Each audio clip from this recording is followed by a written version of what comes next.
Okay guys, slight change to plan. I'm now going to do a conditioning piece. This is going to be a 10-minute AMRAP. So we're going to do 10 calories on the assault bike, 10 dumbbell push presses, and 10 air squats, okay? So that's 10, 10, 10, 10-minute AMRAP, as many rounds as possible. Let's see how many I get done. Hit the subscribe button, like this video, share it, and I'll see you guys on the other side.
Okay, so 4.5 rounds in total. Five and a half rounds in total.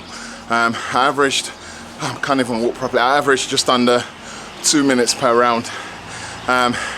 It was so tiring. I mean, I honestly don't know how I managed 5, but I did 5. I'm happy with that.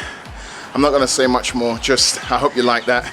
Give it a thumbs up, follow the channel, and I'll see you guys next time for more. All right, I'm off. Time to go to work. Peace out.